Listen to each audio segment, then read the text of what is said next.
Hello and welcome. You are listening to the Ditch Decade Diets podcast. I am your host, Lorna, certified food freedom coach and founder of the Ditch Decade Diets Academy. I've spent 10 years in an unhealthy relationship with food, binge eating, over-exercising, and feeling insecure in my body. This podcast is all about helping you get to the root of your food struggles and teaching you how to rewire your brain so you can end binge eating. If you're ready to improve your relationship with food and cultivate more self-love towards yourself and your health, this is the podcast for you. So let's get to it and jump right in. Hello, everyone, and welcome back to another episode of the Ditch Decade Diets podcast. I am so excited for you guys to listen to this episode today. I did a free coaching call for my badass community over the weekend, and it was so good. If you showed up, just thank you for being there. I hope you just felt so seen and so supported, and it was so incredible just to connect with you guys, support you, and for you guys to just really not feel alone.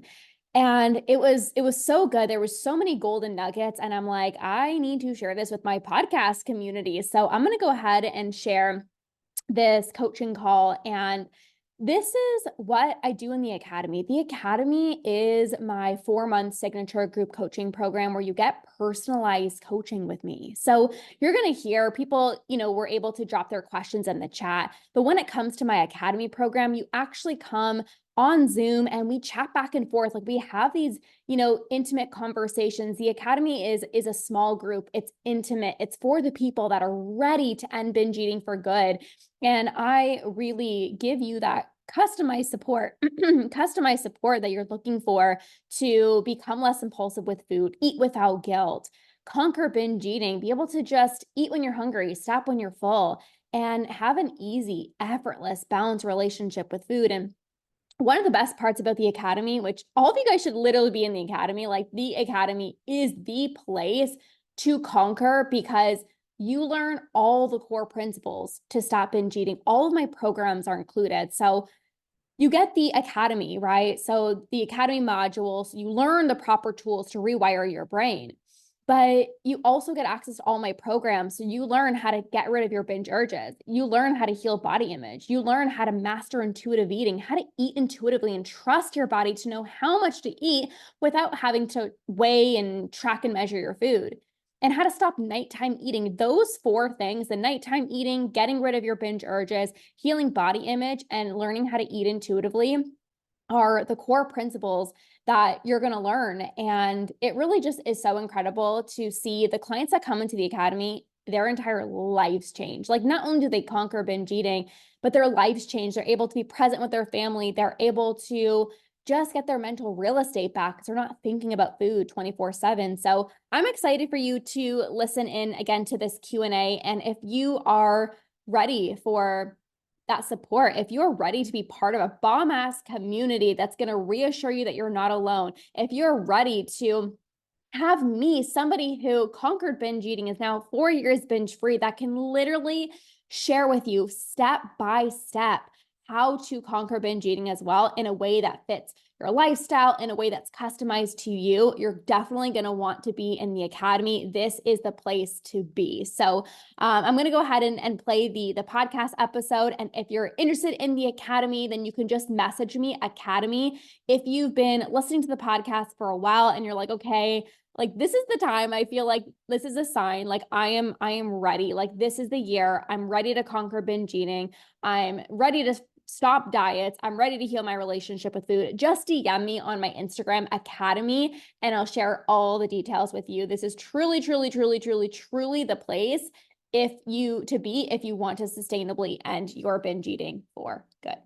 All right, you guys, welcome to this coaching call. I am so excited to just spend the next hour or so supporting you guys, giving you guys some personalized coaching. There's no questions off limits. Like I am here to serve you guys. I am committed to really helping you guys heal your relationship with food, get out of this yo-yo diet binge cycle. So The first thing I would love for you guys to do is share where you're from in the chat. There's so many of you guys here. So if you want to just share where you're located, like how amazing would it be to just see people from all over the world? Like just drop where you're from in the chat box. And if there's anything that you want to share, oh, I'm in London, Ontario, Canada, Los Angeles, UK, Seychelles. Okay, Israel, Michigan, Germany, New Jersey, Maryland, Texas, Syracuse. Some of these places I've never heard before. This is amazing. Chicago. Oh my gosh, amazing. France, Massachusetts. So much fun. Okay, let's get started. You guys are going to drop your questions for me down below. Please drop one. You guys are like, I came here with 35 questions. If you guys can just drop one question in the chat. And also, let me know if you are new here, drop new in the chat. If this is the very first time you've ever done a coaching call with me, drop new, NEW in the chat. If you're in the membership, drop membership. If you're in the academy, drop academy. If you're one of my clients, say hello. This is so amazing. Okay. So share all that down below, and I'm going to start to answer some questions. This is just going to be so much fun. Okay, Dr. Priya, hello. Hi, Lorna. How to stop overeating when I see lots of food? I just feel like gulping everything. Okay, so really good question. And when you guys are dropping them, try to ask like specific questions as well too, just so it can give me a little bit more clarity. So when it comes to overeating, I feel like I'm just eating everything in sight. What this often is what we have to understand when we have been depriving ourselves, when we have been restricting ourselves, when we feel like, oh, this is a good food, this is a bad food, when there's so many rules around what we should eat, what we can eat, what we're allowed to eat, it builds pressure. When we're specifically told we can't eat something, it's like we want it even more. So when it comes to overeating, there typically is subconscious food rules, whether you're consciously restricting or there are subconscious food rules. Now, also, when it comes to overeating, you might not actually be feeling satisfied with your meals. There's a difference between feeling full and feeling satisfied. How many of you guys know when you finish a meal and you're full, like your stomach is full, you're like, I'm gonna burst out of my pants, but you're not satisfied. So you go back into the cupboards and you're like, I just can't stop. I need more food. I need another snack. I need this. I need that, because there's a lack of satisfaction. So a key factor to stop overeating is to actually make your meals way more satisfying. Do you, and let me know in the chat, like, do you actually really enjoy your meals? Like, are you like, that's a 10 out of 10. My meals are so satisfying. Or are your meals not satisfying? Because if you're eating something that you feel like you should be eating, it's like a salad or whatever, you're going to get full. But the lack of satisfaction is what causes impulsivity, is what causes you to go back into the cupboards, to go into the box of cookies, and then the ice cream, and then this, and then this, and then this, and then this. There's that. The other thing that I would say as well too is, can you start doing some techniques to regulate your nervous system? So even things like breath work, right? Breath work is so important. It gets you out of your mind and into your body, where you can actually start to connect with your body. You can connect with hunger and fullness cues. When you're in your head, you can't connect with your body that says, I'm hungry and I'm full. How many of you guys don't really know? Like, I don't know. Am I hungry? Am I just bored? Am I just trying to procrastinate? Am I full? I don't even know. Am I even satisfied? I don't know. I used to feel like I don't even know. My body is just not sending me any signals.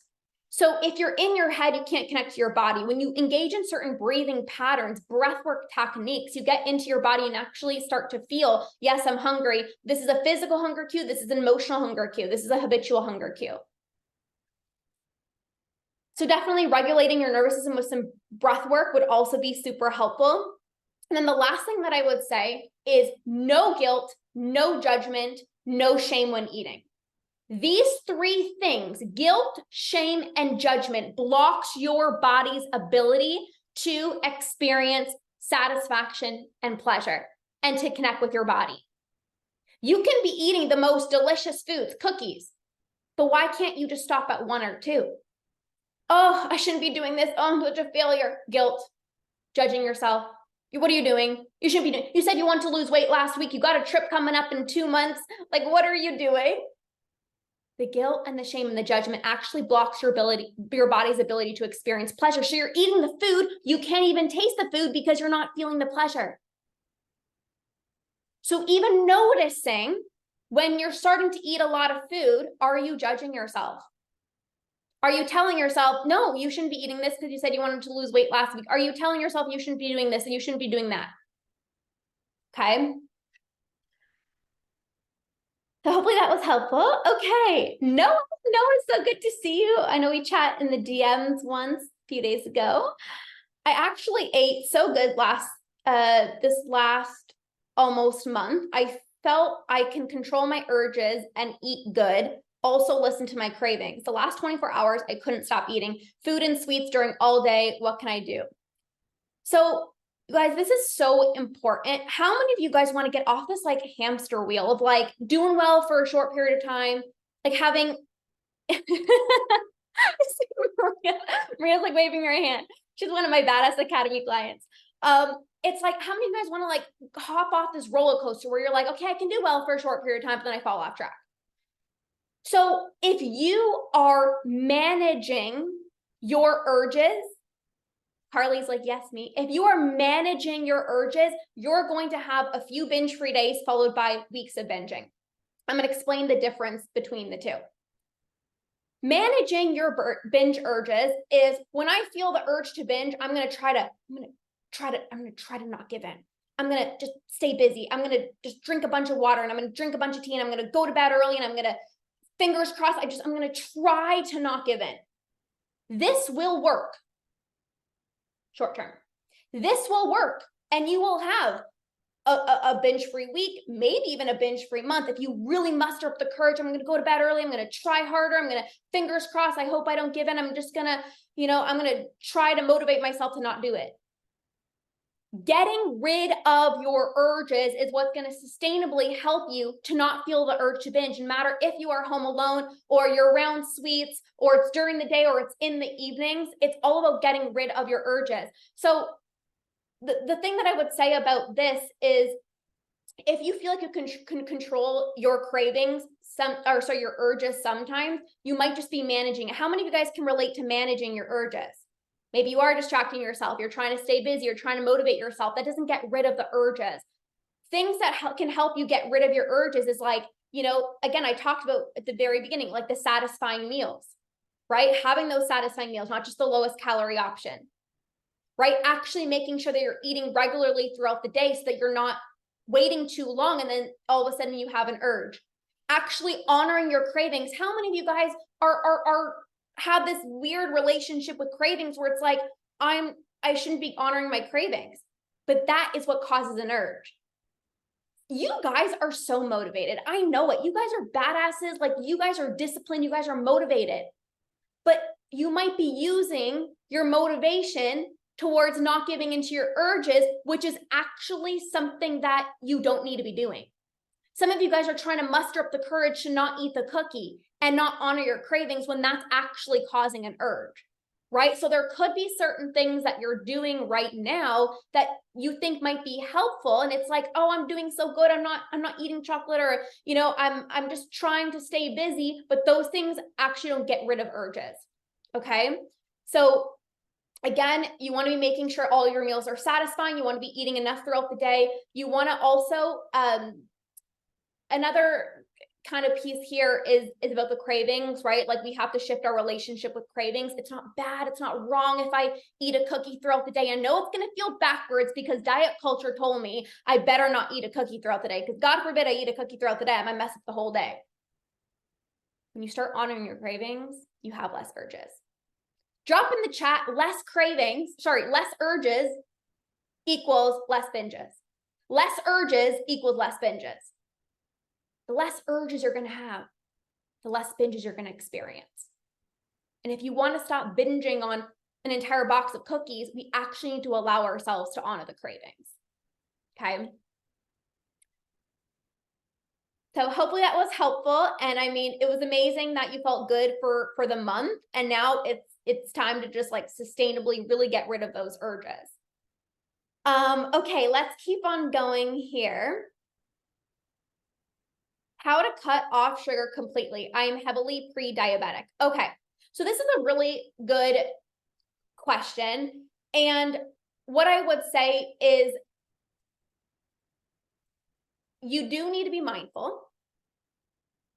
Pre-diabetic, diabetic, PCOS. I work with clients that have, these certain health conditions, but I never recommend getting it off completely because first of all, that's just not even realistic, right? Like you guys are here because you want to sustainably end your binge eating, right? Like hands up, like who wants to end binge eating for good? You're like, I'm done. Yes, Paula, Melissa, So the thing is, if I told you all right now, okay, you guys, starting tomorrow, I'm sorry, you just can't have any more sugar for the rest of your life. Like you're just gonna go binge on all the sugar today because you're like, oh my God, I'm gonna die. Like it doesn't even make sense. So what we have to do instead, this is where you have to create boundaries around sugar. So sugar's not the best for your situation in terms of being pre-diabetic. So you're obviously not going to have sugar every single day, but maybe you create a boundary around it and you're like, you know what? Maybe I need to start making some treats myself, right? I'm going to use ingredients that I know aren't going to like spike my blood sugar. That's going to be better for me. I'm not going to deprive myself. And you know what? When it's somebody's birthday and they have my favorite birthday cake, I'm going to say yes. And if I'm really craving the cookie, I'm going to have it. But maybe I don't every single day have some sugar because I know it's not going to be beneficial for me being heavily pre-diabetic. But when is it worth it and when is it not worth it? It's not worth it every day because it's going to not be supportive of your health, but there's nothing wrong with setting boundaries and be like, you know what? Yeah, that birthday cake, it's my favorite birthday cake and I'm going to have it. And then you go to another restaurant and it's like, none of the desserts even sound good, so I'm just not going to have anything. And you can't see that as a form of restriction. You can't see making your homemade treats as restriction. You can't see saying, you know what, I had sugar yesterday, I don't need it today. That's not restriction, that's self-love. So it really is about the boundaries versus the rules, okay? And remember this, you guys. There is nothing worse for your health than stress and binging. There's nothing worse. When you're stressing, oh, should I eat this? Oh my gosh, should I eat this? That is the worst thing for you than actually just eating the sugar. The stress, the guilt, that last days, the binging, right? It's like if you were to actually allow yourself a little bit here or there, you would probably prevent binging on it. The problem isn't sugar. The problem is the binging on the sugar. Right? And unfortunately, when we go to the doctors, it's like they might not know that you're struggling with binge eating. So it's automatically like, get your diet together, like cut out sugar completely. But we all know it's like, we have to work on the mindset piece. So we can do this in a very healthy way where we can really prioritize your health because your health still matters while also really healing your relationship with food by creating those boundaries. Okay. Okay, moving on. Tactics to avoid a binge when you're at the top of the wave. I'm guessing you mean like when you're feeling the urge. Can you clarify that for me in the chat? I'm going to answer it in that way because that's the way that I'm reading it. So tactics to avoid a binge when you're at the top of the wave. So you're feeling impulsive. You feel like, oh my gosh, like I have it in my mind, like I'm gonna binge, like I'm so like I know what I want. I'm gonna have all the ice cream in my freezer. Like I already know I'm going there. What you need to do in that moment is you need to create time, space, and distance between feeling the urge and actually giving in. So what I mean by this is every time I feel this urge to binge, I feel impulsive, I get this surge of energy, this rush of anxiety, and I automatically go into the cupboards and I give in, I am further ingraining this habit into my brain because the brain is signaling the only way I can have comfort and pleasure is by giving in. Feels good every time. So if we can delay the amount of time between feeling that urge and actually giving in, you are effectively rewiring your brain. You are effectively weakening that urge to binge. So 3 things that you can do when that urge comes on: movement, breath work, cold shower. So movement, shaking. Like, you guys can do it with me right now. It looks hilarious. Shaking your body, shaking, right? That's a really good tool when you feel the urge to binge and you so badly just want to go and give in and binge. Breathing techniques, in and out through the nose. That's gonna bring fresh oxygen to your body. It's gonna create a state change in your body to change how your body is physically feeling and how you're thinking as well too. And then cold therapy, whether it's splashing cold water on your face, going to the bathroom, splashing cold water on your face, hopping in a cold shower, those 3 things are far more effective than trying to not give in and to not binge. Okay, so as soon as you feel that urge, it's again reminding yourself of like, I am so much stronger than my urges. The short burst of discomfort that I feel is worth the long-term happiness and freedom that I'm going to experience having no more urges. It's one urge at a time. When we think about this whole concept of like, oh my gosh, I have to end binge eating, it seems like it's so like, sometimes it can feel so like almost like daunting or so far away, but you take it one urge at a time. If I don't give into this one urge that feels so strong, it feels it's so much more powerful over me. If I don't give into this urge, the next urge is going to be so much easier to not give into. So if I can muster up, and it's not about like, I hope I don't do it. We have to use those specific tools, and those are just 3. There's of course way more that I share, but those are 3 that you guys can implement. If you start utilizing tools to give yourself more time between feeling the urge and giving in, it's going to be easier for the next urge, and eventually you're going to stop feeling it. Okay, Melissa, I'm in the Academy membership. Okay, amazing. Okay, Josephine, how do you fill the void that food brings? I have an empty, lonely feeling, and then I feel better after I overeat. So food gives us pleasure. Food gives us relief. Food gives us a boost of dopamine. But food can't be the main source of pleasure in your life. So whenever somebody asks me this question, I ask them back, how much pleasure are you experiencing in your life? Because what often happens is when you guys are struggling with binge eating, emotional eating, body image struggles, what tends to happen is I can't go out to that party on Friday. I can't go to that yoga class. I can't be intimate with my partner. What is that? Lack of pleasure, lack of pleasure, lack of pleasure, lack of pleasure, lack of pleasure, lack of pleasure. Well, the only thing that makes me happy is food, so I'm just going to eat. But I'm still lonely because the need of feeling seen, feeling validated, feeling heard, feeling accepted has not been met. So this is just a Band-Aid solution. So, but you fill the void that food brings by making your life so pleasurable that you don't need to binge to get pleasure because your life is so filled with pleasure. Right? Your body still deserves to feel good, even if you don't feel good. You deserve to be intimate, even though you feel bloated and you ate too much ice cream. It's like, I still deserve to make my body feel good. I really don't want to go see those friends. What if they comment on my body? Like, I don't feel good on my own.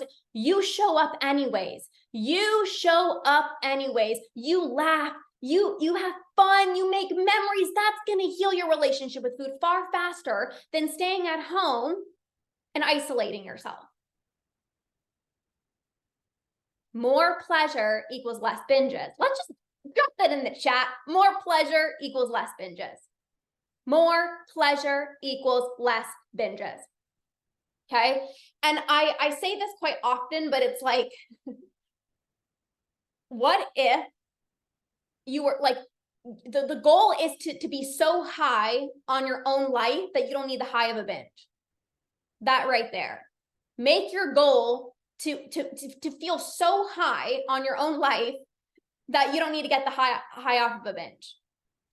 When I started adding more pleasure into my life, it's like you don't have the desire to binge. But when you're isolating yourself and you're not doing the things that you actually want to do that make you happy because I don't feel good enough, I'm not at the weight that I want to be at yet, it's like you try to comfort yourself to make yourself feel better. Okay. Okay, Carly says, how can I eat healthy all day and then the nighttime is my problem? Really good question, Carly. How many of you guys struggle with nighttime eating? It's very, very common. Let me know.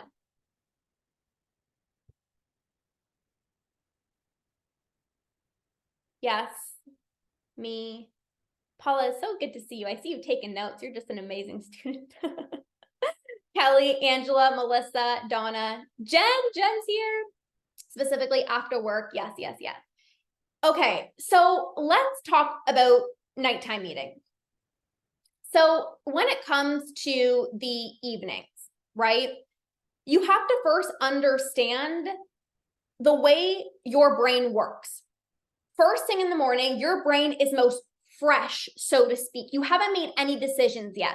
So this is why, like, in the morning, it's very easy to make, like, quote unquote, good decisions with food or make like healthy food choices, because it's like motivation's at an all-time high. It's like you haven't made any decisions yet. Your brain is most fresh. Your motivation is at its peak. As you go about the day and you start making decisions, little things of like, should I respond to this email? Do I need a jacket to wear? What tea should I have? Should I have a banana for breakfast? Should I have oatmeal? Like, all of the decisions that you make throughout the day fatigue out the brain.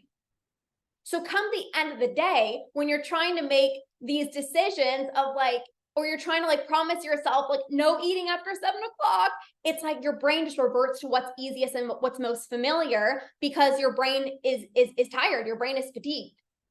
So a few things that I would say is, number one, can you start utilizing a brain-based tool first thing in the morning? Because you have to take advantage of your brain first thing in the morning. Your brain first thing in the morning, like I said, is most fresh and it's most susceptible to change. So if you start doing things, even like meditation, first thing in the morning, meditation changes the size, the thickness, the amount of folds in your prefrontal cortex, which is responsible for helping you make more rational decisions with food, helps you become less impulsive. So if you can even just dedicate, Carly, like 5 minutes of meditation first thing in the morning, that's really, really going to help. The other thing too is no telling yourself can't eat after dinner. After dinner, I have to do good. I'm just going to close my kitchen and no more food. That is what actually causes you to want to binge later on in the evening. The other thing that I'm going to say too is the foods that you tend to binge on in the evening, can you start incorporating them during the day? This changed so much for me. I used to eat healthy all day. And you guys, there's nothing wrong with eating healthy all day, but let's be honest here. There's a difference between I really enjoy eating healthy and I feel like I should be eating these foods and that's why I'm eating them. I am the first to tell you, I love eating healthy. I love it. I love it. I love it. I love it. Love it. Makes me feel amazing. I have energy. I feel so good. But back in 2018, when I was binging every single day, I was like, I brought my healthy meals, but I'm like, it would have been so much better if I just like had like a cookie or like I had some chocolate. No, are you kidding me? I would never bring chocolate with me to work. I'd never pack anything unhealthy at work. And then what do you do when you come home? You eat what you really want to eat. So it would have actually been so much better if you would have If you think about the foods that you tend to binge on in the evening, to start incorporating them during the day. And I know it feels scary. Believe me, I did it. But you start allowing yourself to have a cookie or some chocolate after lunch, and you don't try to, today needs to be so healthy. That's going to prevent you from binging in the evening. Okay. So again, what foods are you binging on in the evening, and how can you start incorporating them more throughout the day? Okay. Let's see here. My biggest, hi Melissa, membership client. Okay. My biggest question is when to honor my cravings versus when to recognize it's a binge and try the breath work or movement strategies instead of try to fight the urge. Okay, really good question. So when to honor your cravings, you want to be honoring your cravings. You want to be using the movement, the breath work, all of those things when it's an urge. So cravings, like cravings are normal. I have cravings, you have cravings, everyone has cravings.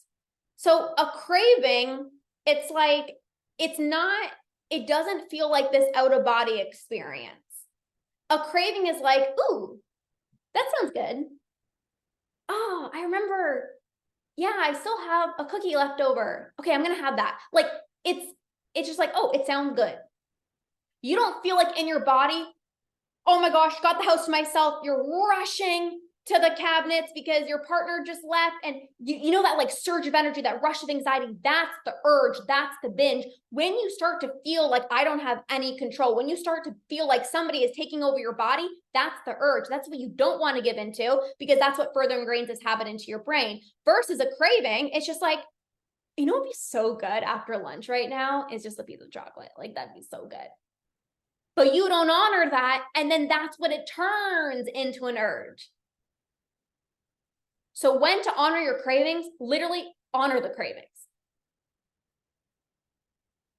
Honor the cravings. You cannot be afraid of the cravings. And then when you recognize this doesn't feel like me, how many of you guys know when you're binging, it doesn't feel like you? That's the urge. That's the binge. Okay. Okay, let's keep going. Carolia? I think that's Carolia. Beautiful name.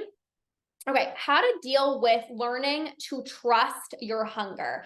Sometimes I'm not sure whether I should honor my hunger because I'm worried that I'm not actually hungry, but it's past binging behaviors that is telling me I'm still hungry / hormone imbalances from binge restricting.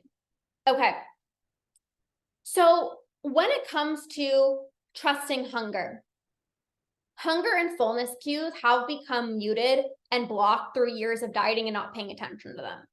How often for so many years, it's like you're on a diet plan and you're still hungry at the end of the day, but you're like, I don't have any macros left. So, oh, well, guess I can't eat. Then you lose sight of hunger cues because you don't pay attention to the hunger cues. Or it's like we're so used to eating way past fullness. You're so used to eating way past fullness that it's like your level of fullness is like overly full. It's not even like contentful because you've just programmed that into your brain. So trusting your hunger is not being worried. Am I hungry or am I not? If you have this thought in your mind of like, I feel like I should eat. If you have that thought, right? Well, let me just check in with my body first. Like, am I feeling any physical signs of hunger? Am I feeling a little tired? Am I down on energy? Is my stomach grumbling a little bit? Like, has it been a few hours since I've eaten? Right? Or you can ask yourself, like, am I avoiding a task right now? How many times it's like, I don't want to do that laundry, so I'm just gonna go eat. Because it's like, then I'll do the laundry, but like I don't want to do the laundry. So instead of just actually chilling and relaxing and not doing the laundry, I got to be productive and eat, right? So I would ask yourself, like, is there any physical sensations in my body? And then try. Like, there's nothing wrong with going to the kitchen, you grab something to eat, and that will very quickly tell you, like, okay, yeah, like it's time to eat, or that actually didn't really taste that good. Like, I'm gonna wait an extra 20 minutes because like I'm actually not that hungry. I recognize that. the thing with hunger as well is you want to be honoring your hunger. When you feel that hunger, it's like the opposite of the urge. When you feel the urge to binge, you don't want to give in. When you feel hunger, you want to give in, because every time your body is sending you, hello, I'm hungry, and it's like tapping you on the shoulder, I'm hungry, and you don't honor it, you know what your body says? She doesn't pay attention to me.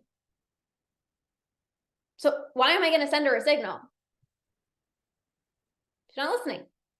So then your body stops sending you hunger cues. And this is when you're like, I don't know, am I hungry? Am I full? I don't know what's happening. My body's not sending me anything. So this is why it's so important, you guys, to not push off hunger, to not question, I don't know, am I really hungry? Like, you can just try. And there's nothing wrong with also having something small, having a snack. And then maybe, you know, in a little bit, you feel a little bit more hungry, and then you have a bigger snack, right? Forget about what diet culture says, like, oh, I can only have like, you know, I can only eat 3 times a day, or like I can't have, like I can't eat and then in 20 minutes later I can eat again. You can. Like, says who? You can. Okay. So I think that answered that question. I'm just going to read it again.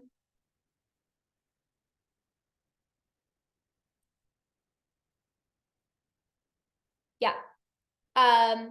So yeah, so learning to trust your hunger, I think I answered it, but I just want to like, just say one more thing. It's like, just ask yourself this question of like, what am I hungry for?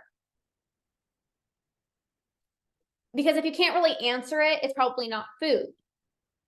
Like, here's the thing. When I'm hungry, I don't care what the heck I eat. I'm like, I just need food. Right? When it's the urge, it's like, I don't care, I just need to get high. I just need the euphoria feeling. So, and when it's habitual, it's like the same time every day. So it's like the same time at 9 o'clock at night. It might not be true hunger. It's probably just habitual hunger. If it's the same 3 o'clock in the afternoon, every time you have a cup of coffee, you got to have a little something with it. It might not be actual true hunger if it's the same time every single day, right? Like you might get hungry one day at 7 o'clock, and then 10 o'clock, and then 1 o'clock, then 3 o'clock. Like, that's hunger. Like, it could be different every single day. Okay. Okay, question was sent to me.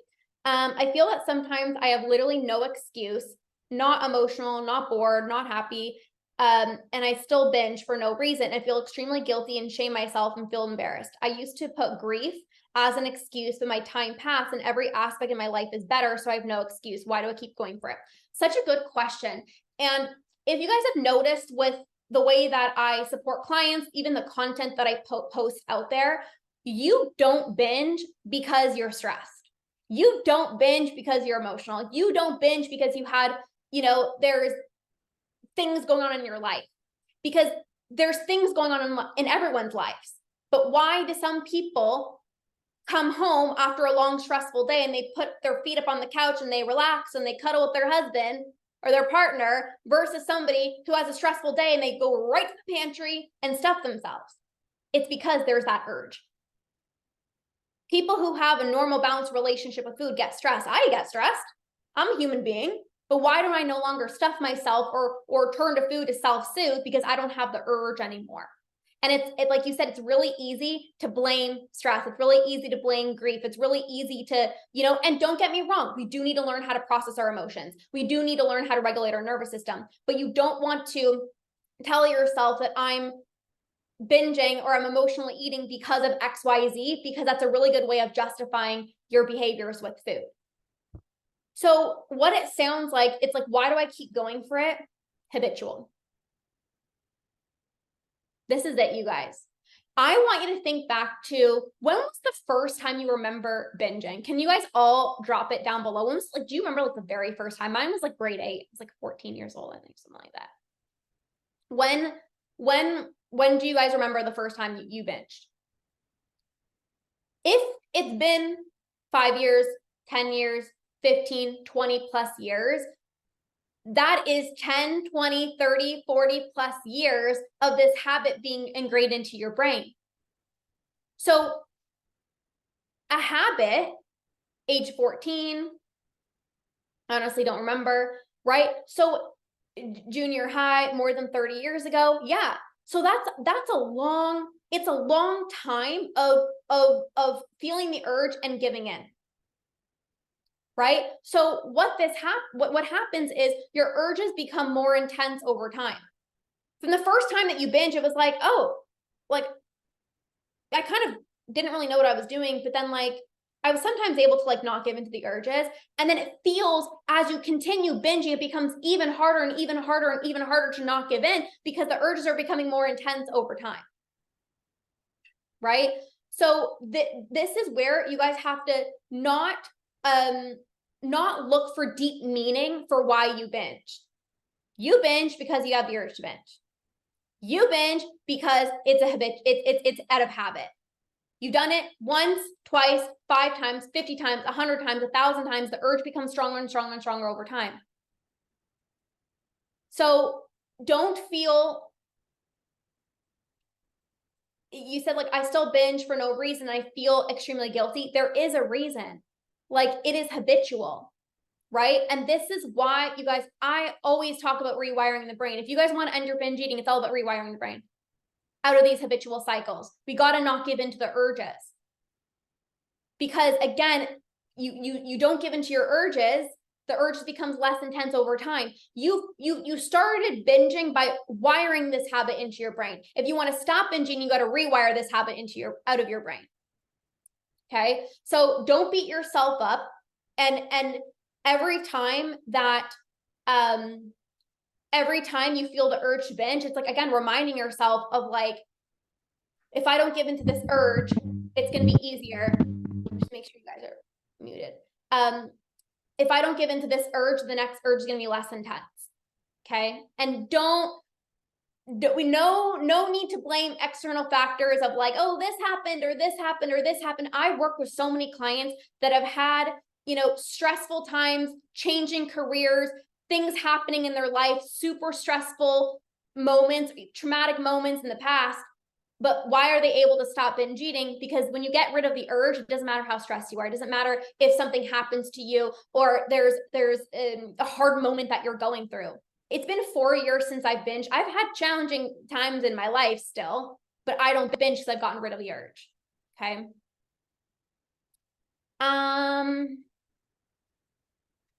Okay, I'm just gonna go to the questions of people who haven't asked a question yet, because I just want to make sure that everyone's just asking one question for now. I know you guys want to ask all the questions. There's a lot of you guys on. Okay, my iPhone. Who's my iPhone? I want to see a name. Okay. I fought very hard to achieve my goal weight last year. The holidays were so stressful that I went nuts with my eating and now have gained back some of the weight I worked so hard to lose. I expect to be able to calm down, lose the weight by restricting, and go back to eating normal again. Seems like the grown-up way to approach it. I'm not going to starve to death by restricting for a month, and the payoffs to my mental health feels like it makes it worse to me. Just relax, rest, and get with the program overall long term. Okay, is that a question? I'm not sure if that's a question.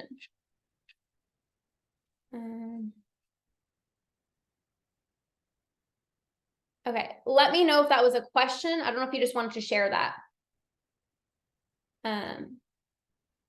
But yeah, it's never worth your mental health. Like you guys all know how to lose weight. You guys can do it tomorrow in a flash. But like you guys are at this point right now where you're like, I've done that for so many years. Like I am sick and tired of freaking tracking my freaking food and weighing my macros. And I don't want to count another single macro ever again. It's not worth your mental health, So, so there's that. Okay. How can we pinpoint the underlying reason when we're binging? I feel like I binge for a lot of different reasons and difficult for me to know in the moment. Okay, so really good question. I kind of did explain this, Angela, but you guys binge, like let's say there are different reasons, but the main reasons is restriction. What you might not be restricting right now, but if you spent 10, 20, 30 plus years of your life restricting, there's going to be urges. You don't have to be. Some people that I work with, they don't restrict right now, right? But they've spent 10, 20, 30 plus years of their life restricting. And it's like your body is like catching up for all this restriction that you've done. There's also so much rewiring that needs to get done, right? Of like, by personal trainers or 21-day fix or Weight Watchers, they told you you shouldn't eat this and this food's a bad food and you can't eat after 7 o'clock. Oh, and make sure you also regulate your blood sugars, and make all of that noise is what creates pressure. And it's like, I have to do well. No, this person told me that I shouldn't eat this, and this person told me that I need to have protein and vegetables at every single one of my meals. So God forbid I eat a meal that doesn't have protein in it. I feel like a failure. Well, F it, I'm just going to binge. The main reasons why you binge: restriction, habit, habitual. Okay, this is the reason why you binge.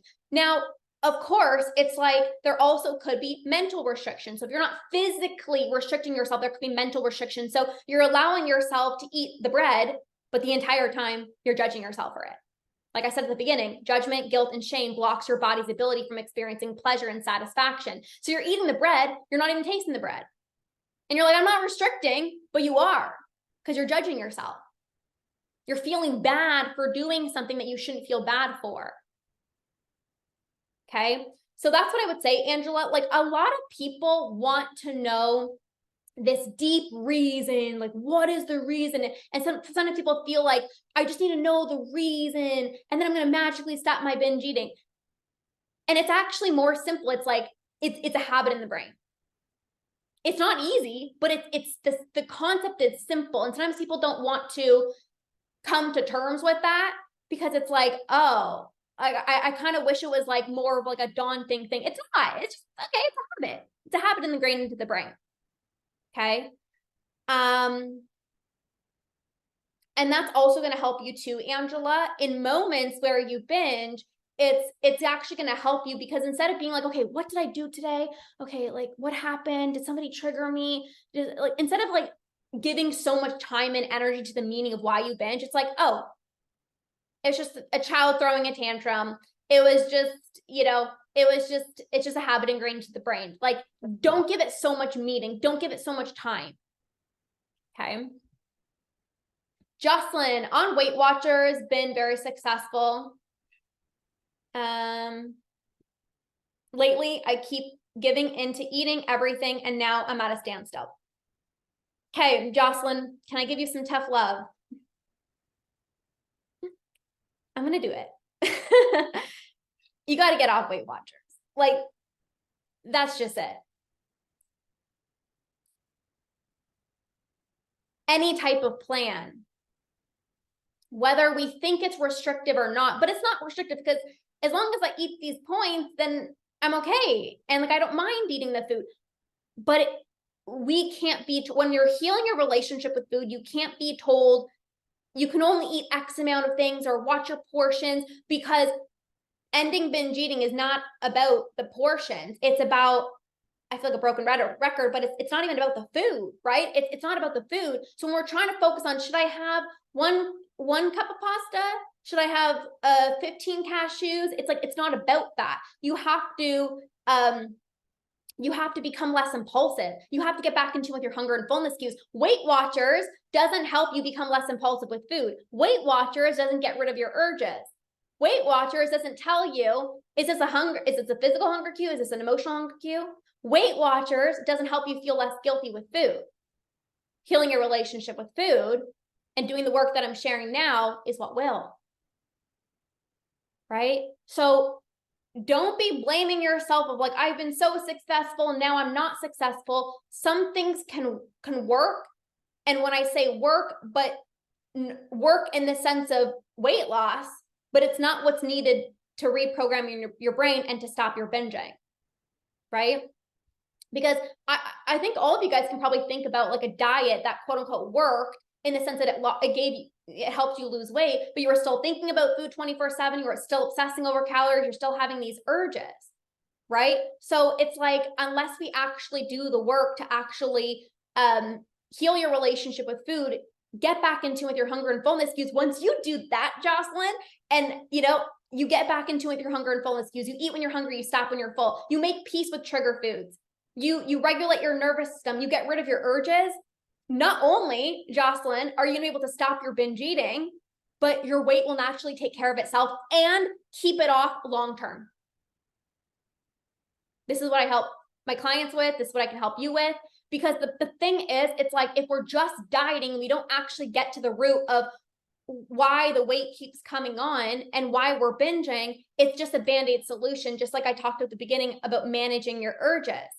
So so it's like you lose the weight, but we haven't fixed the problem of the binging.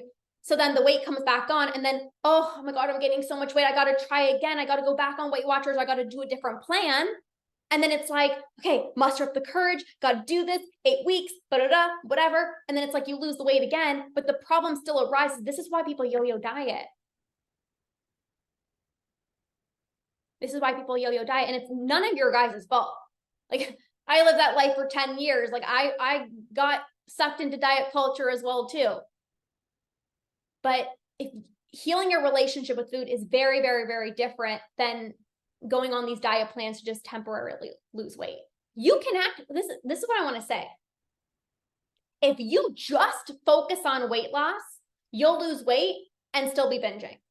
If you focus on healing your relationship with food, getting rid of your urges, like actually healing your relationship with food and stop binge eating, you can stop binge eating and release your weight naturally as a result of no longer sabotaging and no longer consuming thousands of calories. Okay, that's the process that I take people through. Okay, Nadia, don't know if it's an urge or a craving. So I kind of talked about this a little bit at the beginning. So again, it's like an urge is like out of body experience. It's like, it doesn't feel like you. Feels like somebody is taking over your body. It's the surge of energy, this rush of anxiety. I need to do it right now. Nobody's home. It's late at night. It's like your heart rate increases. It's like maybe you even start to get shaky. It's like, I need to do it right now. That's an urge. A craving is like, oh, some chocolate would be really nice right now. Like, it's like, chill, It's kind of like, oh, I would really like that. But the problem, like I said, is like people are so scared of the cravings, they don't honor the cravings. The next thing you know, then it turns into an out-of-body experience. It turns into binging. So an urge is like surge of energy, rush of anxiety. I need to do it right now. A craving is like, it sounds good. That would be really good with this meal. Like, oh, some chocolate after my lunch. That sounds good. Like, it doesn't feel like you need to do it right away. It's more just like, yeah, it sounds good. Okay. So it's the feeling you get in your body. I actually talk about this in the first training of Stop the Urge. But hopefully that was helpful, Nadia. Okay, let's keep going. Are you guys loving this? Are you guys having fun? I love this so much. Tamara says, how can we dismiss an urge? So I shared the 3 things that you can do for when you feel the urge to binge that will help you to not give in tomorrow. So again, the breath work, the movement, the cold shower, all those things will help you regulate your nervous system, change your body's physical state that will help you to not give into the urge to binge. Okay. And also, like I said, it's like one urge at a time. Every time you don't give in, it's like the urges become less intense. I stress eat like a champ. Give me all the cookies. Yes. Okay. I'm just answering one question for everyone. Jen says, as a part of diet culture, I feel like you are brainwashed into looking for certain things on nutritional labels before purchasing them or eating them. So my question to you is, do you still look at nutritional labels? If you do, what is it that you're looking at or for? I like barely go grocery shopping. I like send my husband. I'm like, I don't care, just get whatever you want. I don't. I like to fuel my body. I go to the farmer's market. I buy a lot of my stuff at the farmer's market. But I also think that where I'm at, sharing where I'm at is not really beneficial for where the answer that you're kind of looking for. I think you might need, like, you're might asking, like, is it okay if I'm looking at nutritional labels, like the things on the back? And I will say it's like nutritional labels, like their marketers are there 0% fat or like 15% less calories or low sugar. Like marketers just want you to buy their products. But what I will say is if you are going to look at a nutrition label, you would want to look at the ingredients. But even that, it's like I would be very mindful, especially when you're on your healing journey. Screw the nutrition labels. Like just what do I actually want? What am I actually craving? And it's not to dismiss your health. I am not saying that. But how often do you look at something and you're like, I really want this. And then you're like, oh, but it has too much fat in it. No, I can't get it. That's the problem. Right? So I don't look at nutritional labels. If I do, I will look at the ingredients. But I don't not buy something. So I'm like, oh, I want it. Like, you know what I'm saying? It's like, it's so important to be honoring your cravings. So hopefully that was helpful. Don't be looking at the carbs, the serving size, the macros, because how often as well, it's like, even think about nuts. If you look at the nutrition facts of nuts, how many of you guys are like terrified of like eating cashews? Like I used to be, I'm like, I can't eat cashews. I'm like, holy moly. But like, they're so good for you. Like the nutritional value of cashews and nuts, like they're great. Like they have so many, like healthy fats are so good for you. But it's like, oh no, but the calories, and like there's so many calories. And then you don't end up eating it, right? So you can eat something with 0 calories and it be worse for you filled with artificial sweeteners and crapola that are horrible for your gut, versus actually eating something that has higher carbs or higher fat that actually has more nutrients in it. So I don't ever buy 0 calorie, low calorie, like 50% less fat. Like I just get the real thing, like, you know, so that's what I would say. Okay. Nora's on. Nora's in the membership. I don't know what you said here. Used to, but not anymore. Starting the membership. I don't know what that was about, but yay.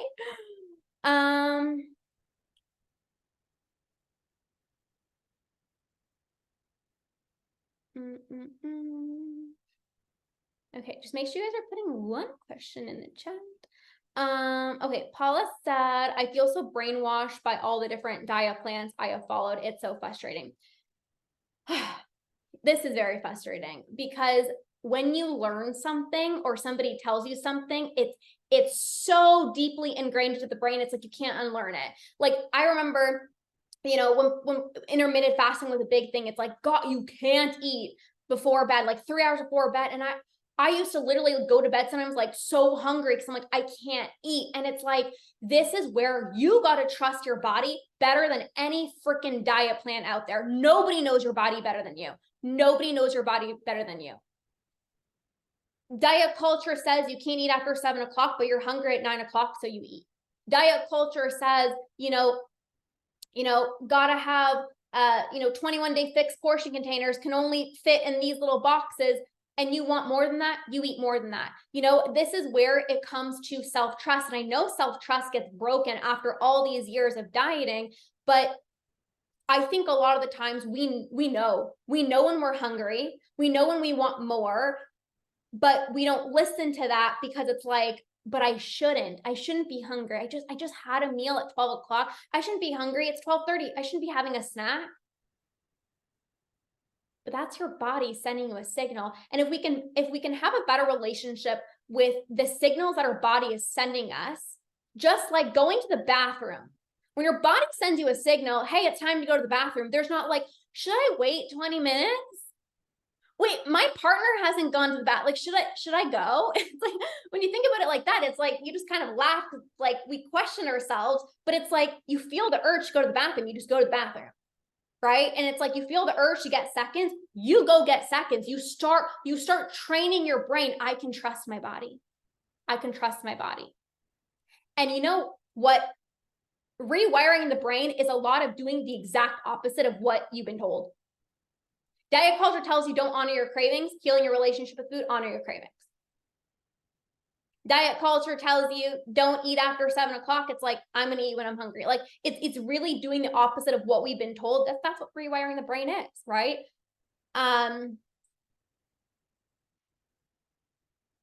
Okay. Hey, Kelly, how do you balance meal planning for health and efficiency with honoring your hunger? This is a really good question. So what I would say is, what I personally do is like every week I'll bulk cook. So and again, this might be different. I don't have a family. I don't have 7 children. Like this may be different for some of you guys, but what I will say is like every week I will bulk cook. So I'll cook X amount of things. And then throughout the week, right? Let's say like today, after this call, I'll go downstairs and I'm like, okay, like what in the fridge do I want to eat? Because that works for me, because I'm like, if I plan Saturday, you're going to have this for lunch, I might not want that.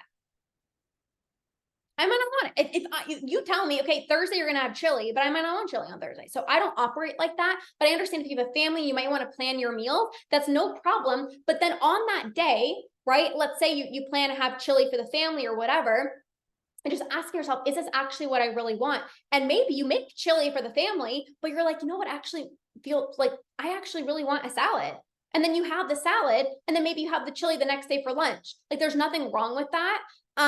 Also, like I don't plan snacks. Like I don't say, okay, I'm gonna have yogurt with granola at 2 o'clock. Like I don't do that. I'm like, I don't know what I'm gonna have. So even if you pack your lunch at work, what I recommend is packing a bunch of snacks. I used to do this all the time. Like I used to pack, and I know where some of your mind's going. If I pack a bunch of snacks, I'm just gonna eat them all, right? But it's like I would pack like 6, 7 different snacks, because I'm like, I don't know what I'm gonna want.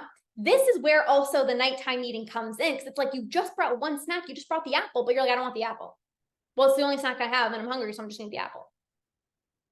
But you don't even want the apple, right? So maybe you can try different snacks as well too. And then, yeah, when it comes to planning meals, it's like maybe you cook and then it's like you just plan for maybe 3 days versus like 7 days. You know what I'm saying? So it's like a lot of the clients that I work with that have families and children and things like that, it's like maybe you don't plan Monday through Sunday. Maybe that's too much. Maybe you just plan like Monday through Wednesday, and then you kind of reassess, and then you plan for the next few days. Okay.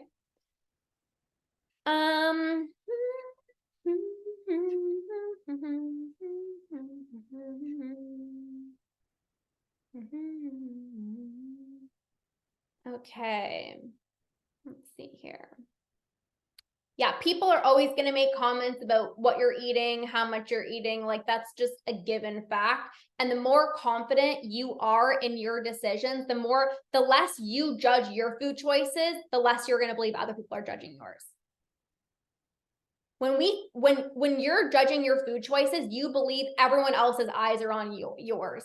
It's like you believe everyone else is judging your food choices, right? How do you get away? Hey, Liz in the membership.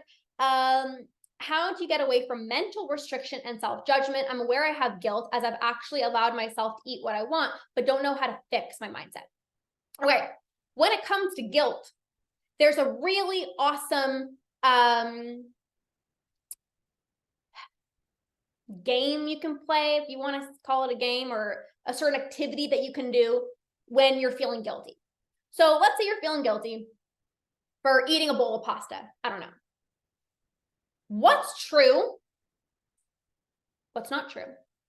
What's true is I ate the pasta and I'm feeling really guilty right now. That's true. Okay, what else is true? What else is true is it was really good. Okay, what else is true? Okay, what else is true is I ate a little bit more than I would like. Like I knew that I was full, but I just kept on eating. Okay, what else is true? So you ask yourself the facts, like what's actually true, and then you ask yourself what's not true. So what's true is I had the pasta and I ate a little bit too much. Okay, what's not true is I'm a failure and it was the worst thing in the world that I ordered pasta. What's true is that I decided to honor my cravings, and honoring my cravings is more important in this season of my journey. What's not true is that, oh my gosh, you should have just ordered a salad because you can't control yourself around pasta. That's not true. What's true is that it was actually really good. Right? That was really good. So if when you can ask yourself what's true and what's not true, then you can start to kind of reflect and be like, oh wait, I feel really guilty for eating this bowl of pasta, but I'm actually really proud of myself for actually ordering it, because all the other times I would order a salad and I wouldn't feel satisfied, and then I would come home and binge. Like, that makes me feel way more guilty. And then it's like reminding yourself of like, the reason I feel guilty is because diet culture told me that I should feel bad for eating this. And I am choosing to believe what? Diet culture told me that you should feel bad for eating this food, and I am choosing to believe what? The reason I say I am choosing to believe, not I believe, because you might not believe that you're allowed to eat certain foods. I am choosing to believe that I'm allowed to enjoy this. I am choosing to believe that I get to enjoy meals that really satisfy me. I am choosing to believe that I'm deserving of satisfaction. I'm choosing to believe that I deserve to go out for dinner and order what I want. So Liz, I would try out that exercise, what's true and what's not true. Like, literally write it out, like what's true here and what's not true. And sometimes you start to realize of like, there's so many stories made up in your mind. I'm so bad for eating this. I'm going to gain 9,000,000 pounds. And it's like, but that's not true. Like, what's true is like, yeah, maybe I did eat way past fullness, and I maybe could have stopped when I actually felt full. Like, that's true. But what's not true is like, I'm a failure and like, I'm going to gain 1,000,000 pounds. Like, that's not true. So I'd really do that exercise. It's a breath of fresh air to learn I don't have to track my food. Yes, Denise. Yes, yes, yes, yes, yes. You are the best. Feeling so much better. How can we work with you privately? Josephine, you can just DM me on my Instagram. I'm going to share, I'll share a few different ways after. You guys all just need to join the academy. We do these weekly. Imagine doing this every single week with me inside of the academy. Like, you guys could heal your relationship with food like this.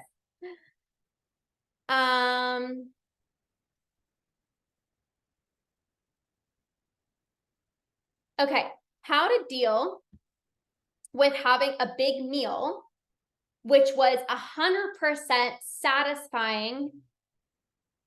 Okay, how to deal with having a big meal, which was 100% satisfying, to still wanting more food 30 minutes later. I feel like dealing with the urges is mentally exhausting. Any other additional tools? Future pacing in the morning. Okay, so having a really big meal and feeling 100% satisfied to still wanting more food 30 minutes later. 30 minutes later, can you let me know, Maria, are you still hungry? Like 30 minutes later, no. No, okay, got it. Okay, so this is where two scenarios, okay? You're satisfied, you're not hungry, but it's like, ooh, I kind of want something else. Sometimes that's okay. Like, sometimes I have a meal and I'm like, oh, I feel like a cookie, and it's been 20 minutes after lunch. That's okay. The problem is doing that every single day. That's obviously a problem, right? So you actually don't have to utilize a tool then. It's like, if it's happening every single day, then yes. But also, it's like, I think more than anything, you just got to be okay with recognizing that that is okay. That's the hardest part. That's the hardest part of believing that it's okay. Well, my partner doesn't want something after 30 minutes. Like, what's wrong with me? Right? Sometimes wanting another big meal. Okay. Well, then this is where I would honestly say, I know you were asking for tough love the other day, and it's like, I think this is where it needs to come in. It's like, when you've had a big meal, you know you're satisfied and you don't need anything else. And then 30 minutes later, it's like you want a big meal. It's like, this is where the tough love comes in to say, listen, right? Like, I could eat but like, I'm actually not hungry right now. Like, it's actually not an act of self-love to be eating another big meal right now. Like, my stomach is going to burst. Like, if a young child had just had lunch and they were complaining that their stomach hurt, and then in 30 minutes they were like, I want more food, you'd be like, well, you said you were full. Like, you know what I'm saying? So it's like treating ourselves like how we would treat a young child. And I would say, any of the additional tools, future pacing in the morning. First, like, if you're not doing the future pacing in the morning, like 100% the future pacing in the morning. But I would also say it's like, this is a mindset. This is not a strategy piece. This is just a mindset piece. I am safe. I'm safe in this body, and I am safe. I'm safe right now. Because sometimes it's like we want to eat because it's like we don't feel safe in our bodies and we just want to escape. It's like we need to, again, we're looking for that different feeling, that state change. So if you remind yourself that I am safe right now, like I am so safe to be in my body, I don't need any more food. Like I'm not in a state of SOS. Like I am safe right now. And even like placing your hand on your heart, hand on your belly, and just taking some deep breaths and like actually saying to yourself, like, I am safe. Physical touch is also really important. It reminds the body, like, I am safe. So physical touch, even grounding exercises, like depending on where you live in the world, I know you're probably thinking you're in a sunny place. It's like getting outside, grounding your feet, right? Many of us, we have snow and you're like, I'm not going to do that. But like grounding yourself, right? Grounding yourself is also really, really good. But it's just a mindset thing of like telling yourself of like, I am safe. I think that's the biggest thing. It's a safety thing. So it's like, I don't feel safe in my body. I need to go distract myself, whether it's scrolling on social media, whether it's eating, it's honestly all the same thing. It's really just a form of, I don't feel safe in my body and I need to distract myself right now. Right? Okay. How are you guys feeling? Like, can you drop in the chat? No questions. Want to say thanks. You are so welcome. I am going to share. I know some of you guys are obviously there's 30 of you guys on. If you're able to stay on for a little bit longer, I'm going to share a few different things. Feeling hopeful, amazing. Let me know in the chat. How are you guys feeling? I feel stronger, so good. Who here is like really ready to conquer binging? Like this just lit a fire underneath your butt and like, I am ready. Like this is my time. Like I am ready. Feel stronger, hopeful, encouraged. Thanks so much. You're the best. An angel on earth. Oh my gosh, I love it. I am ready. Yes, Michelle, encouraged. Thank you. Me, thank you. I can't even tell you how amazing you are. I feel like you've never connected to a person who's talking about the subject like you. Let's go. Yes. You know, it really does help because of the lived experience that I have. You know, it's like, I get it. I get it. I get it. I'm going to try. Honestly, I'm afraid I can't do it. You can do it with the right support. You can do it with the right support and the proper tools. Yes. I'm going to join you soon. Amazing. Okay. So I wanted to just take a moment. Obviously, this call was directly to give you guys support. And if that's all you needed on this call, amazing. Thank you for being here. I poured my heart and soul out to you guys. I love you. Hopefully you got exactly what you needed. If you are like, this was great, I want to learn more, like, how can I do this with you? Like, how can I'm ready to heal my relationship with you. I don't want to freaking track another gram of macro ever again. Like I'm ready. I want to share with you guys a little bit more about the 4-month academy. Some of you guys are in the academy already, which is amazing. The academy is really for you if you are ready to conquer binge eating. Like you want to be able to eat without impulse. You want to know the difference between cravings and urges. You want to be able to go out for dinner spontaneously, eat what you want, eat when you're hungry, stop when you're full, get your mental real estate back so you're not thinking about food 24/7 and never have to worry about going on another diet ever again. You get support from me every week. Every single week we do these coaching calls. You get the blueprint, you get my step-by-step process. And the best part is truly the community. You guys saw how many questions that were here, how many people are going through this. You deserve to feel seen. You deserve to not feel alone. Yes, Maria's in the academy. It really is like literally like the best place on earth. So you've got the proper tools, you've got the community, you've got me every single week on these coaching calls, giving you guys the momentum. And this is 4 months. If you know that getting this type of support that I gave you guys today every single week is going to skyrocket your relationship with food, then you need to join us inside of the academy. Yes, it's every single week. Yes, so Melissa's in the membership. So the membership is where I do this. No, I actually never do coaching calls on the weekend. I don't do coaching calls on the weekend. So basically the Root and Rewire membership is a monthly masterclass training with me, and then a monthly Q&A with me, just like this. And then you learn the foundational tools, okay? In terms of the membership compared to the academy is personalized coaching with me. And we do these every single week. So if the academy is really for you, if you feel like you know a lot of like what to do, like all this makes sense. Like I know I should be honoring my cravings, but it's still really challenging, right? All right, I know I shouldn't be giving into my urges, but I'm still doing it. And you're looking for that different perspective. You're looking for somebody to give you a specific custom game plan to really pull back the layers and be like, what's actually going on here, so that you can actually make progress. And I can share like the blind spots, so to speak. You're looking for the accountability. You're looking for that customization. Okay, that's really the difference between the membership and the academy. Okay, the academy is if you really want to go all in, you're ready to do this for good. Okay, so, and also something in the academy, we do breathwork sessions every month. You guys heard me talk about breathwork a little bit. Every month we do these. Breathwork is so good to regulate your nervous system. It helps you become less impulsive. It helps you get out of your mind into your body so you can process your emotions, feel through your emotions without turning to food. And we do those every single month as well too. So if you know that it's your time and you're ready, you can message me Academy. So Josephine and everyone, you guys can just message me Academy on my Instagram or on my Facebook, wherever we hang out, Academy on my Instagram. Okay. I am looking for people that want to go all in with me. Now, I will share one more thing before I pop off.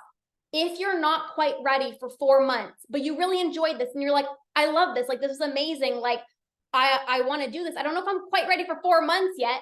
I have a 21-day food freedom challenge. It starts next week. It's 3 weeks in my academy.